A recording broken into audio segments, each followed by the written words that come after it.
name is Katie Hoffman, and I am a Family Consumer Science Extension Educator with the University of Idaho Extension in Lemhi County. Today, we're going to talk about holiday leftovers. Ham and turkey can be a great holiday meal that can really feed a large amount of people, but what do you do with all the leftovers?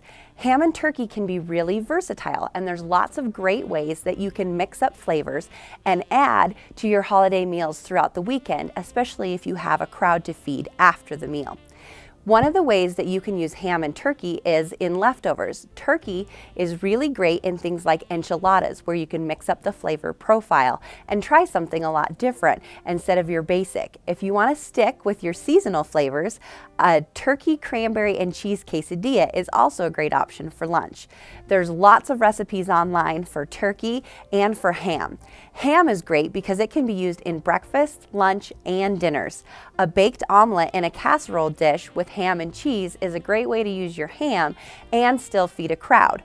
Or you can do something as simple as adding ham to your homemade macaroni and cheese. So there's lots of options to use that holiday meal that just keeps on giving.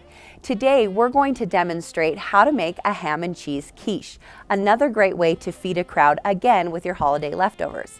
Now, when you're storing your leftovers, it's very important that you take the leftovers and put them into a shallow dish so they can cool evenly and quickly as soon as you're finished with your meal, and get them into the refrigerator so that they can avoid foodborne illness. Once you have your leftovers stored and you're ready to use them, then you can start making a recipe like this.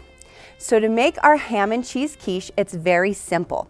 I like recipes that have a lot of versatility. You can change them up to meet the needs and flavors of your family's preferences, and it's not hard to do. So today's ham and cheese quiche is very simple.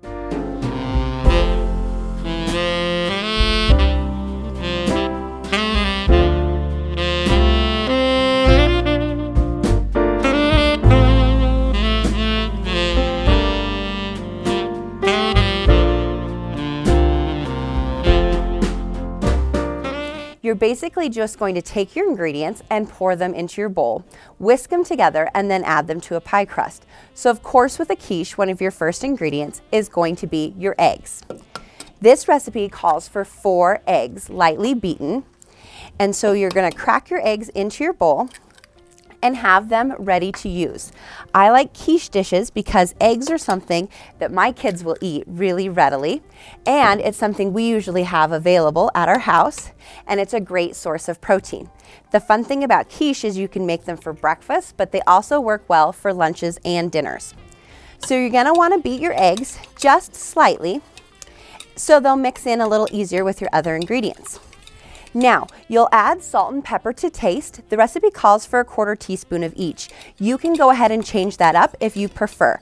Some people like to use white pepper in their quiche because it doesn't show up as much in the egg mixture, but you can choose how you'd like. Now, you're also going to add half a sauteed onion. This onion's been previously sauteed in butter and chopped. Now, if I'm feeling a little bit lazy or I don't have a lot of time on my hands, I'll also add onion powder. Now, about a 1/4 teaspoon of onion powder to taste should be enough, but if you like more, you can always add more.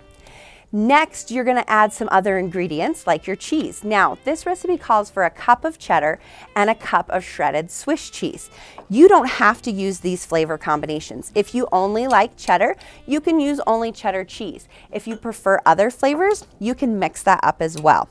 Now, here's a really good time in the recipe that you can add a little bit more nutritional value and a little bit more flavor by adding different vegetables. It's as simple as adding a cup of chopped broccoli or peppers or spinach to the recipe. You're gonna add nutritional value and fiber, as well as some really great color, and change the flavor of the dish.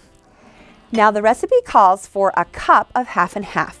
If you're looking at reducing your calories, you can also use 1% milk, but you will lose a little bit of that richer flavor and a little bit of the golden color when this bakes up. But that's your choice, and it's an easy way to reduce the fat in your recipe. Now we're going to add the main ingredient for the ham and cheese quiche, the ham. This ham is diced and chilled like I recommended for your leftovers earlier. Now when you're preparing your leftovers, you want to make sure that if you're using a cup and a half for this dish, you only get a cup and a half out of the refrigerator and prepare it. You don't want to have your leftovers being heated and reheated again and again.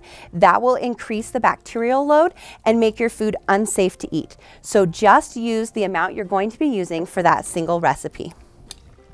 So we're going to just mix this all up nice and smooth and get all those ingredients distributed evenly.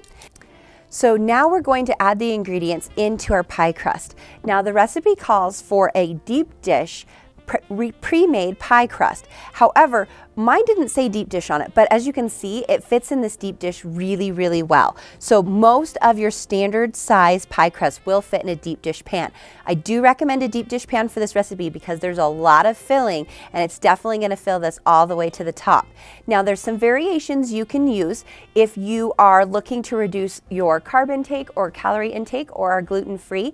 You can also just skip the crust, make sure you pan or oil the pan really, really well, but you can skip the crust. You can also make individual sized quiches by putting it into a muffin tin, either by cutting out the pie crust and putting it in the bottom, or just leaving the pie crust out again and putting those into muffin tins. They bake a little bit faster than you would do baking this whole quiche, because when this quiche goes in the oven, it's going to go for 45 minutes, but if you're doing the muffin tins, it usually only takes about 30.